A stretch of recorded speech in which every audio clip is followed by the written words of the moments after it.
Pues la segunda parte del método inductivo es la parte de la interpretación, ¿ok? Solamente puedes hacer la interpretación correctamente, entre paréntesis, si ya te tomaste el tiempo para observar cuidadosamente el pasaje que vas a estudiar o que estás estudiando, ¿ok? No puedes hacer una interpretación que sea fidedigna si no te has tomado el tiempo para observar primero. Por eso, el primer paso es la observación, ¿ok? Entonces ves tu pasaje, ya lo observaste bien y estás listo ahora para de todo lo que estuviste anotando, todos los datos que estuviste extrayendo y haciendo tus observaciones. Entonces de ahí vas a extraer la interpretación correcta del pasaje. Ahora, ¿qué es la interpretación? La interpretación simplemente es la comprensión de lo que la Biblia dice de manera literal y en el contexto del pasaje.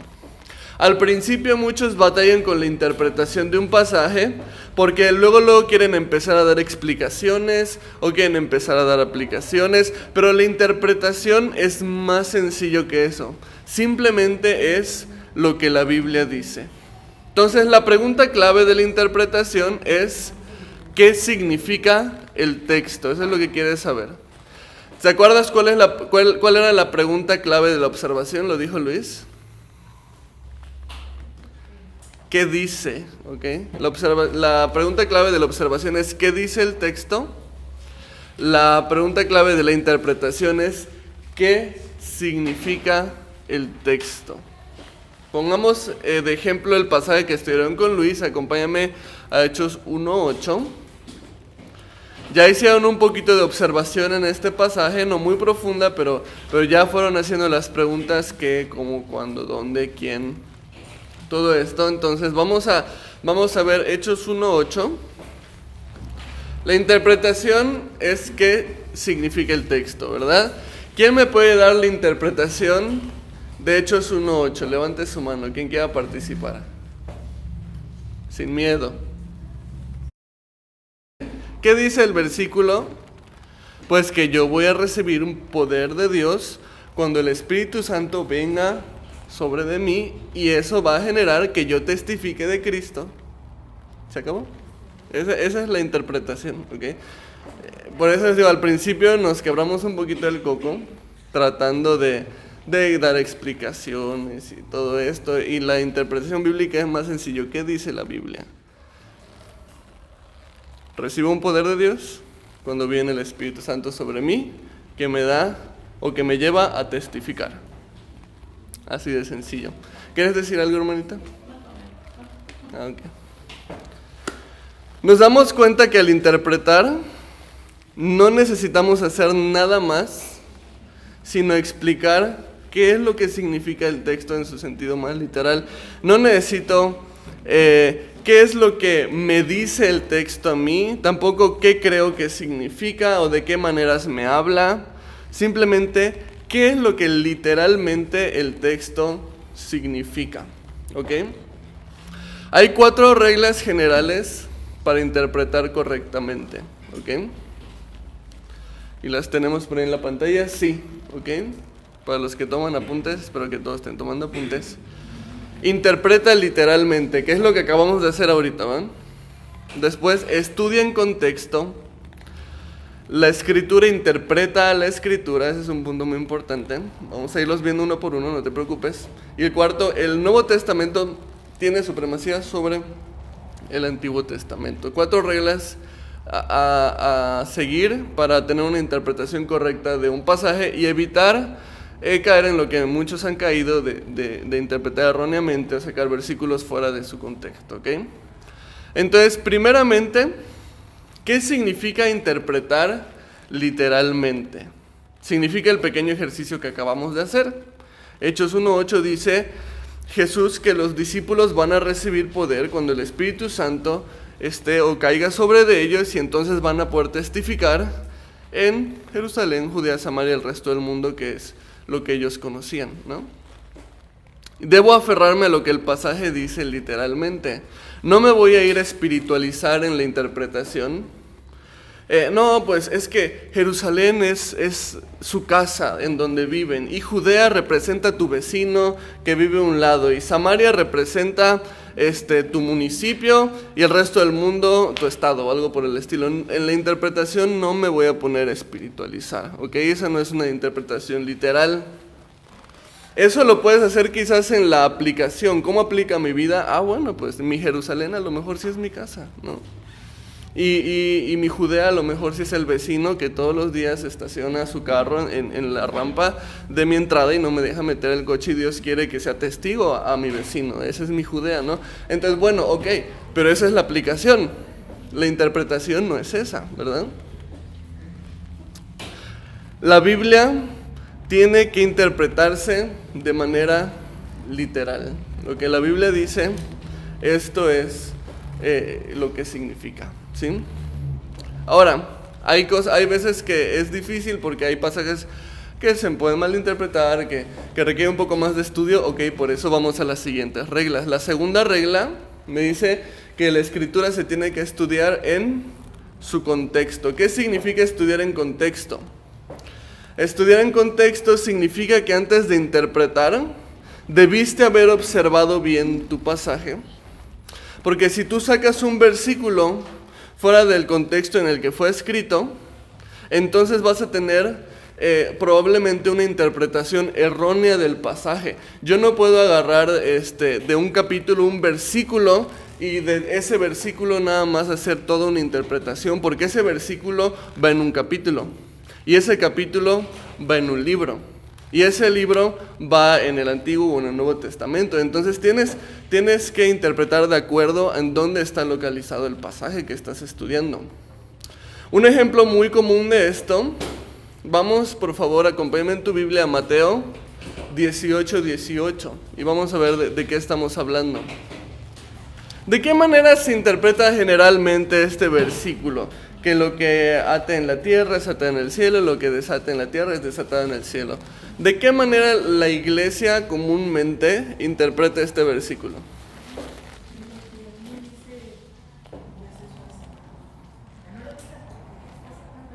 Ok, va con respecto a una profesión, ¿no? Positiva, lo que dice, ten cuidado con lo que dices, tu boca tiene poder, te dicen, ¿no? ¿Qué otra cosa? Si es verdad que el significado de este pasaje es que tu boca tiene poder, o que tú profeses positivamente para que te pasen cosas positivas en tu vida, entonces eso debería ser el tema del capítulo en el que está este versículo. ¿Estamos de acuerdo? Si de eso está hablando Jesús, de eso se debe tratar todo el capítulo. Vamos a ver entonces de qué se trata el capítulo. Vamos a ver del versículo 15 al 22, ¿ok? Que dice: por tanto, si tu hermano peca contra ti, ve y repréndele estando tú y él solo. Si te oyeras, ganado a tu hermano, mas si no te oyere, toma aún contigo a 1 o 2, para que en boca de 2 o 3 testigos conste toda palabra. Si no los oyere a ellos, dilo a la iglesia, y si no oyere a la iglesia, tenle por gentil y publicano. De cierto os digo que todo lo que atéis en la tierra será atado en el cielo, y todo lo que desatéis en la tierra será desatado en el cielo. Otra vez os digo que si 2 de vosotros se pusieren de acuerdo en la tierra acerca de cualquier cosa que pidieren, les será hecho por mi Padre que está en los cielos.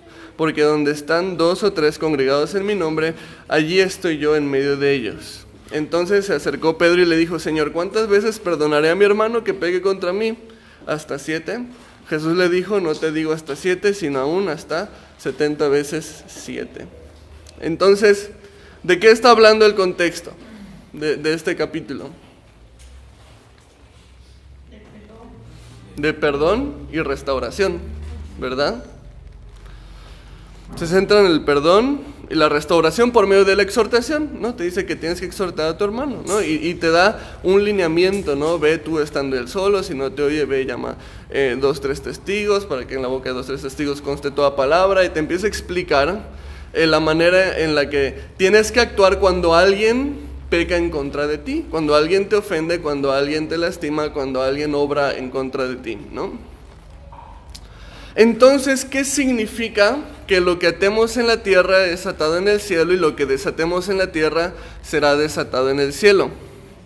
Bueno, pienso que el versículo 18, 19 y 20 deben ser interpretados siempre juntos, porque, por algo está uno junto al otro, ¿no?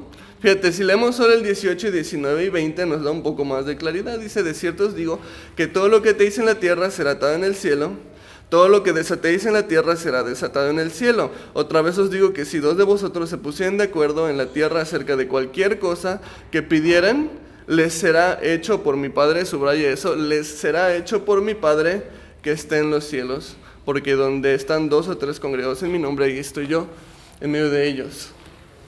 Cuando tú cumples con exhortar a tu hermano, como dice aquí Mateo 18, estás honrando a Dios, estás haciendo el orden de Dios, estás buscando perdonarlo, estás buscando restaurarlo, y Dios dice, será hecho.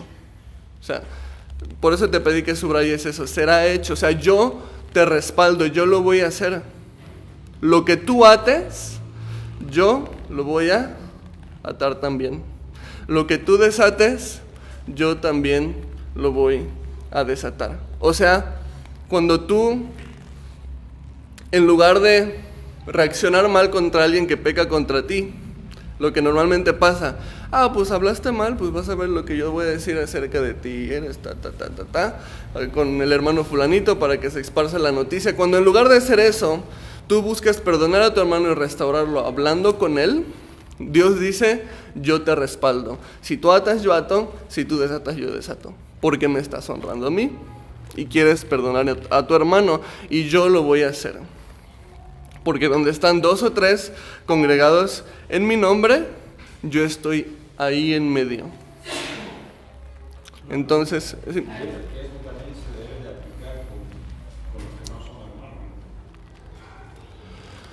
Pienso que sí, aunque realmente es difícil, aplicarlo con uno creyente, porque muy difícilmente va a reaccionar de la manera en la que debería, porque no tiene el Espíritu Santo en sí. Entonces debemos de orar por ellos. Quizás más allá de buscar ponernos a cuenta, deberíamos buscar presentarles el Evangelio antes de hablar de los problemas que tengamos con esa persona, porque si tú tratas de arreglar algo con una persona que no es hijo de Dios, la palabra dice que es hijo entonces ¿de quién? Y la voluntad del diablo hace. Entonces va a ser muy difícil que puede pasar, sí puede pasar que salga bien como tú esperas, pero mayormente sin ser un hijo de Dios, el Espíritu Santo no le va a redarguir, no le va a dar convicción de pecado y difícilmente va a salir como esperabas. Yo aplicaría más bien buscar compartirle el Evangelio primero, ¿sí? Y esa es su principal necesidad. Y siendo cristianos, pues ahora sí vamos a ponernos a cuenta, ¿no? Sí, esto que pasó y shalala, ¿no? Pero sí, pienso que es mejor compartirles el Evangelio, más efectivo. Ahora comprendemos, ahora sí lo que significa Mateo 18, 18. No tiene nada que ver con reprender al diablo y atar al diablo, ni nada por el estilo, ni profesión positiva, ni di cosas buenas para que te pasen cosas buenas, no. Yo declaro que me va a ir bien este año, nada. Si Dios quiere te va a ir bien, y si Dios no quiere, porque es su voluntad, no la tuya, ni lo que tú digas, porque Él es Señor, tú no. Así que este versículo habla acerca de perdón, restauración y el respaldo que Dios te da cuando tú obras conforme a su palabra. Incluso el verso 20 también es usado mucho fuera de su contexto, porque cuando habla de 2 o 3 congregados en su nombre, ¿a qué se refiere? A los 2 o 3 testigos que llamaste para exhortar al hermano que pecó contra ti. Muchas veces decimos, ay Señor, sabemos que estás aquí porque donde están 2 o 3 congregados en tu nombre, tú estás en medio de nosotros. Ok, sí es cierto, sí está en medio de ustedes, pero si fuera uno solo, entonces ya no está. Este versículo no habla de una reunión dominical, de una reunión de oración, habla de 2 o 3 testigos que tú llamaste para exhortar a tu hermano. Entonces, es un versículo muy inofensivo, que tú saques eso de contexto no va a afectar realmente nada a la doctrina, ni nada por el estilo. Sin embargo, es bueno que tengamos conocimiento y a veces esos 2 o 3 son testigos para ir a exhortar a alguien, ¿no? En fin. ¿Preguntas hasta aquí? ¿Vamos bien? ¿Sí? Entonces, se tiene que estudiar en su contexto. Decía un pastor por ahí, un verso fuera de contexto es un pretexto. Número 3, la escritura interpreta escritura.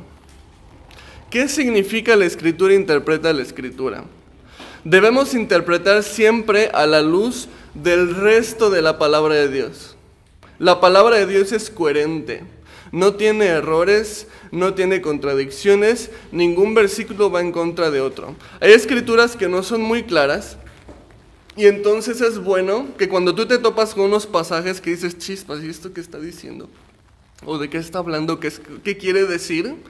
Te vayas al resto de la palabra y ver que dicen otros pasajes que hablan acerca de ese mismo tema para traer claridad a un pasaje que a lo mejor no se entienda mucho. Y esta es una parte que va a enriquecer mucho también tu estudio de la Biblia.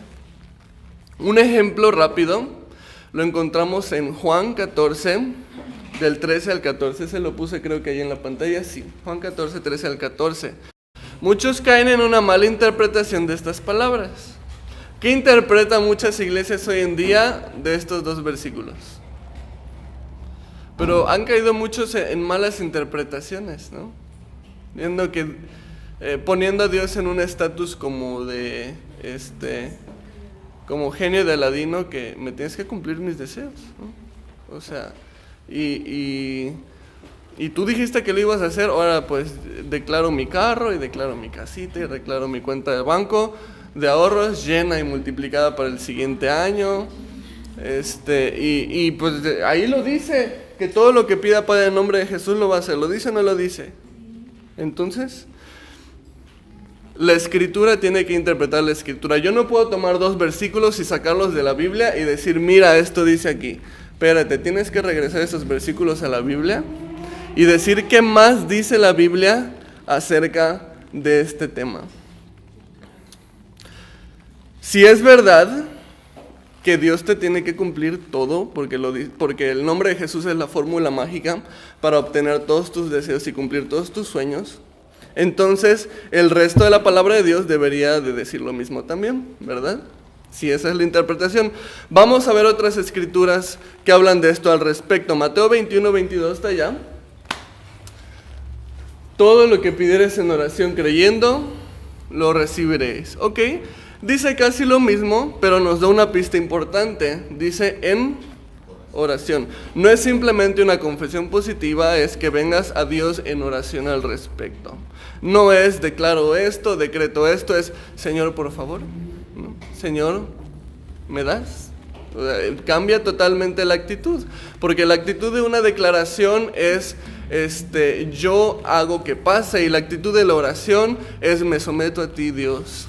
Por favor, te pido esto, ¿no? ¿Querías comentar algo, hermano?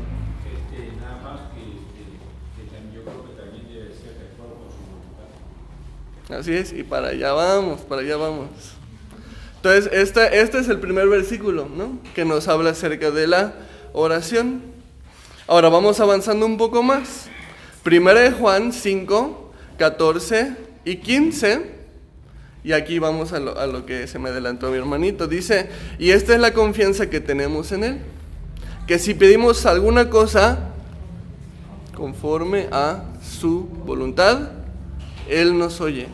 Y si sabemos que Él nos oye cualquier cosa que pidamos, sabemos que tenemos las peticiones que le hayamos hecho. Entonces, aquí trae todavía más claridad a la idea que estamos estudiando. Esto enriquece más mi interpretación, ya que me da la clave. No es solamente pedir cualquier cosa en oración, sino es pedir cualquier cosa conforme a su voluntad. Entonces, si es conforme a su voluntad, Él oye y Él concede. Entonces, ya puedo tener una interpretación completa del versículo que quería estudiar, porque la escritura se interpreta con escritura. Entonces, puedo pedir al Padre en oración cualquier cosa conforme a su voluntad, en el nombre de Jesús, Él me lo dará. Escritura interpreta Escritura. Hacer esto es más sencillo de lo que parece, ¿saben? O sea, solamente necesitas una concordancia bíblica, irte a diferentes escrituras que te hablen acerca del mismo tema y hacer tu chamba de leer.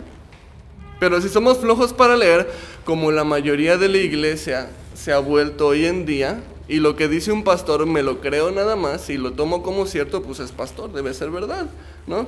Y no me tomo la chamba de yo leer la palabra de Dios, entonces vas a estar tirándole tu cheque, así como te llegó tu cheque del trabajo, lo vas a estar sembrando en la iglesia para que Dios te multiplique, y Dios nunca dijo que era su chamba hacer eso, ¿no?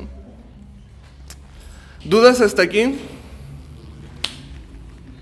¿Vamos bien? ¿Están despiertos? Sacuda a la persona que está junto a ti y dile, ¿despierta? ¿Sí? ¿Estás despierto? Con amor, con amor. No vale desgreñar.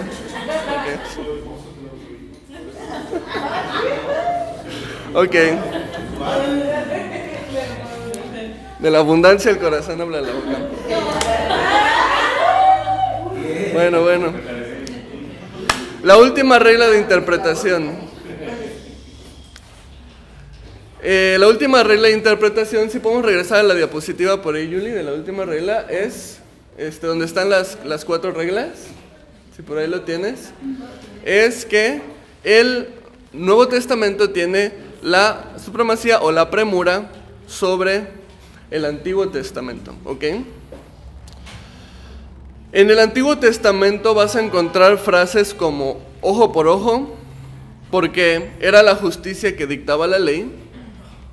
Si alguien te hacía algo, literalmente la ley decía, bueno, pues si te dio un golpe, la sentencia, después de que se analiza el caso, la sentencia es regrésaselo. Estamos a mano y se acabó el problema, ¿no? O sea, esa era la justicia, y de hecho lo leímos en el libro de Levítico, no sé si te acuerdas. Esa era la justicia, ¿no? Pero Jesús entonces dijo, ¿qué pasa si alguien te golpea una mejilla? Dale la otra. ¿A quién le hago caso? Nuevo Testamento tiene la supremacía sobre el Antiguo, ¿ok? También vas a encontrar frases como aborrece a tus enemigos. Está en el Antiguo Testamento. Esta era una manera en la que Dios mantenía a su pueblo alejado de las naciones paganas, ¿ok? Dios sabía que el pueblo de Israel tenía esa tendencia de hacer amistades con los paganos y entonces decirle, ay, mira, ese es tu Dios, a ver, pásamelo, le hago un templo aquí en Israel también. Entonces Dios les dice, no, aborrece a tus enemigos, ¿ok? Dios previene de esa manera a su pueblo para que no se junten con naciones paganas, que de cualquier manera, pues la burra del trigo fue, ¿no? Y lo hicieron. Sin embargo, era un mandamiento para prevenirlos de eso. Ahora, en el Nuevo Testamento Jesús dijo, ama a tus enemigos, bendice a los que te maldicen. ¿A quién le hago caso? El Nuevo Testamento tiene supremacía o tiene premura sobre el Antiguo Testamento, ¿ok? Es una regla muy sencilla. ¿Alguna pregunta con respecto a esto? Creo que no hay mayor cosa. Vamos bien, ok. Ahora, estas son las reglas básicas para la interpretación. Básicamente, si tú sigues estas 4 reglas, tu interpretación va a poder ser correcta. No vas a sacar doctrinas raras ni falsas. Y por supuesto no te vas a dejar engañar por lo que pastores digan o erren en sus interpretaciones, porque tristemente no todos los pastores que se paran en un púlpito saben cómo estudiar la Biblia correctamente. Entonces tú tienes que saberlo, ¿sí? Estamos en una época en la que casi cualquier persona hoy en día se para detrás de un púlpito y predica la Biblia.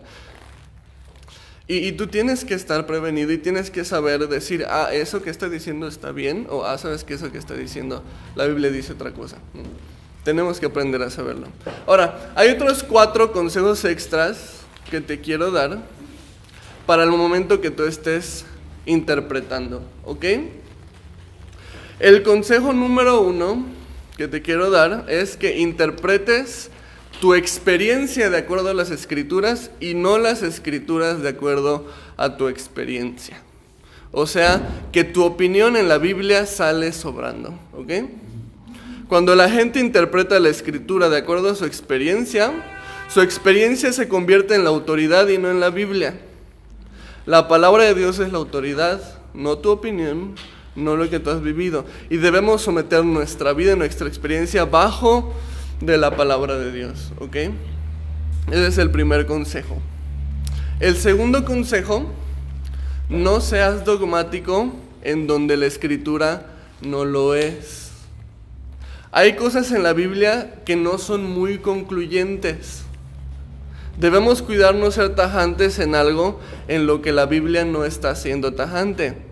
Cosas como tu estilo de vestir, cosas como tu manera de peinarte. Hay iglesias en las que te dicen así no entras. Y espérate, ¿y en la Biblia dónde dice esto? ¿No?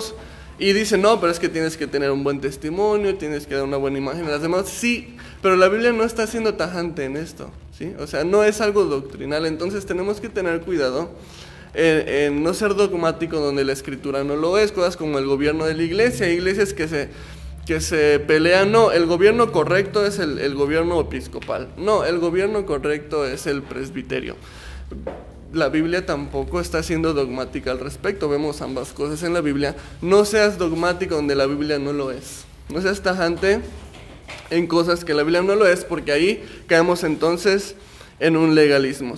Hay cosas en las que debemos dejar que las personas lleguen a sus propias conclusiones, tomen sus propias convicciones acerca de ciertos asuntos que en la Biblia no son tajantes. Deja que tu hijo decida si el reggaetón cristiano es de Dios o no es de Dios. A lo mejor no te gusta, a lo mejor no me gusta, a lo mejor yo creo que ni siquiera es música, pero la Biblia no lo dice. Deja que tu hijo tome su propia decisión. Cristiano, porque el reggaetón secular, obviamente. Ni para qué hablamos de eso, ¿no? Estilos de música. Hay iglesias en las que dicen, no, la guitarra eléctrica es del diablo. Ahí tengo el instrumento del diablo, ¿verdad? No seamos dogmáticos en cosas que la Biblia no lo es, ¿ok? Punto número 3, consejo número 3. Determina cuando un pasaje es figurativo y cuando no lo es. Este es bien importante, este punto. La Biblia se interpreta de manera literal, lo acabamos de ver, es una de las reglas, ¿verdad? El único momento en el que la Biblia no se interpreta de manera literal, ojo, es cuando la Biblia misma te dice que un pasaje es figurativo. Por ejemplo, cuando la Biblia dice, y refirió a ellos con una parábola diciendo, ¿qué significa eso? Que lo que viene a continuación es una historia figurativa, ¿ok? El sembrador no era un sembrador de verdad, las aves no eran aves de verdad, la semilla no era una semilla de verdad. Todo es una representación de cómo tomamos nosotros la palabra de Dios, si nuestro corazón es buena tierra y lo recibimos, o si dejamos que el enemigo, las aves, vengan y se lleven y se roben. Entonces, eso es una analogía, eso es un lenguaje figurativo, pero la misma Biblia te dice, refirió a ellos una parábola. Lo mismo con frases como, el reino de los cielos es semejante a, ¿qué significa eso? Que te va a dar una metáfora, te va a decir una historia o una situación que no es real, que es ficticia, pero que te va a dar a entender un principio detrás de ella. Pero la misma Biblia te lo dice, el reino de los cielos es semejante a... Libros poéticos. Los libros poéticos de la Biblia te los dicto si quieres para que los apuntes. Salmos, Proverbios,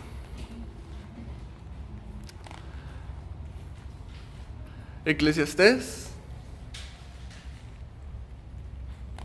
Job y Cantares. Esos 5 libros en la Biblia son poéticos. ¿Qué significa que son poéticos? Que usan figuras retóricas. Figuras retóricas como ironía, como metáforas, como anáforas. ¿Cómo? Figuras retóricas. Que son lenguajes figurativos, ¿ok? Cuando la Biblia dice que Jehová te hace descansar en delicados pastos, no significa que te va a llevar a un jardín en el parque para que descanses. Es un lenguaje figurativo que te dice que puedes encontrar tu descanso en Dios. ¿verdad? Cuando dice será como un árbol plantado junto a corrientes de agua, no está diciendo que un día te vas a convertir en un árbol. A lo mejor si eres hinduista crees eso, ¿no? Pero no es un lenguaje literal, es una analogía de qué tan firme vas a ser si tú te plantas junto al agua que es la palabra de Dios. Vas a ser firme y vas a dar fruto en su tiempo. No significa que te va a salir una fruta, sino que vas a dar buenas obras en tu vida, ¿ok? Entonces, libros poéticos en la Biblia obviamente se tienen que interpretar con sus figuras retóricas, con sus metáforas, con sus ironías y con todo lo que ellos conllevan, ¿ok? Jesús dijo que somos la luz del mundo, y eso lo dijo en un evangelio. No es un libro poético el evangelio, sin embargo Jesús enseñaba también en momentos con lenguaje figurativo y tú te das cuenta, ¿no? O sea, no significa que eres un foco prendido, sino que tienes la verdad y vas a compartir esa verdad en el mundo, no vas a alumbrar en el mundo, a eso se refiere, debemos compartir la verdad. Ok, entonces, este punto número 4 es importante, punto número 3, ¿no? Determina cuando un pasaje es figurativo, cuando no lo es. Si el pasaje no es figurativo, no tienes por qué interpretarlo de manera figurativa. No tienes por qué decir, pues cuando Pedro caminaba sobre las aguas fue figurativo, en realidad no estaba ahí, realmente estaba pasando por una tormenta, es que lo dejó su mujer y no vas a empezar a inventar cosas. Cuando la Biblia no dice que es lenguaje figurativo, es literal y tiene que interpretarse como tal. Número 4, consejo número 4 y último consejo para que interpretes correctamente: no racionalices las escrituras. ¿A qué me refiero con esto? No trates de hacer que la Biblia concuerde con ciencias, ideologías, teorías científicas contemporáneas, porque estas siempre van cambiando. Mucho tiempo, cuando la Biblia hablaba acerca del pueblo de los heteos en el Antiguo Testamento, se interpretaba, o los predicadores lo interpretaban como un pueblo espiritual, porque en toda la historia no había evidencia alguna de que los heteos existieran o hubieran existido en algún momento en la historia universal. Entonces dicen, este pueblo no existe. Entonces cuando habla de los heteos está hablando de un pueblo espiritual malvado y esto y el otro, no, los hijos desobedientes de Dios, es espiritual.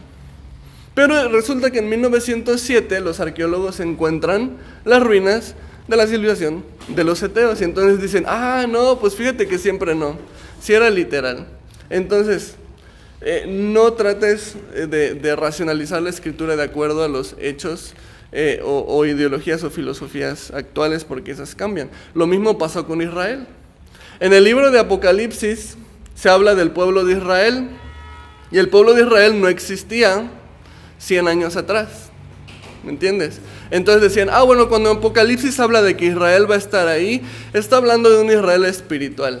Está hablando de los cristianos de hoy en día. Nosotros hoy en día somos los israelitas que habla Apocalipsis. Y de repente, ¿qué pasa? En 1948, la ONU declara el Estado de Israel otra vez como una nación. Y entonces dicen, no, pues fíjate que siempre sí era literal, no era un pueblo espiritual.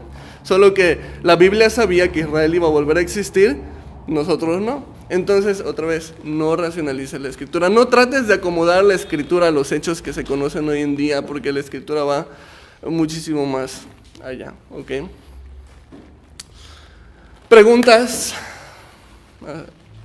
¿Dudas? Creo que una alegoría significa, se puede interpretar como una analogía. Sí, una alegoría. También involucra una metáfora, sí. Así es. Job, por ejemplo, ¿en qué puntos podría un ejemplo de Job de ese Ok, híjole, ahora sí me agarraste en curva, no se me ocurre algo ahorita.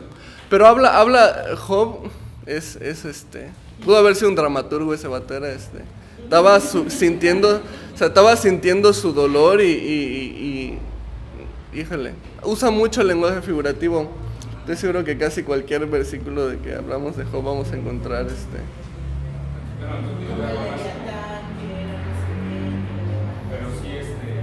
sí ocurrió. Sí, Job es un libro histórico y poético. Claro, claro, en su lenguaje forma de expresarse es poesía hebrea, sin embargo, es un libro histórico, sí. Ok, ya. ¿Qué piensan? ¿Es difícil interpretar? No es difícil interpretar. A lo mejor te dices, híjole, son un chorro de cosas y no me voy a acordar, algo así. Ok, pero no es difícil. Necesitas practicarlo. A medida que tú vas practicando la interpretación bíblica empieza a ser algo más natural, ¿sí? A lo mejor ahorita para agarrar un pasaje vas a necesitar ir y agarrar tus apuntes, ir viendo uno por uno y todo eso, pero en medida que se vuelve una práctica estudiar la Biblia con una interpretación correcta, la interpretación se empieza a volver algo más natural. Tú mismo vas a empezar a hacerlo de una manera más orgánica, por decirlo de alguna manera, sin tener que estar viendo los pasos y todo esto. Pero para empezar, es bueno que empieces con esto, ¿sí? Para que te asegures de que, uno, conozcas la interpretación correcta de lo que quieres estudiar, y dos, como te decía, que no te chamaquen, ¿no? O sea, que no venga don señor pastor, apóstol de no sé dónde, y te diga que tienes que donar tu casa a la iglesia y Dios te va a dar no sé qué. O sea, vamos a la interpretación bíblica y vamos a ver en verdad qué es lo que la Escritura dice.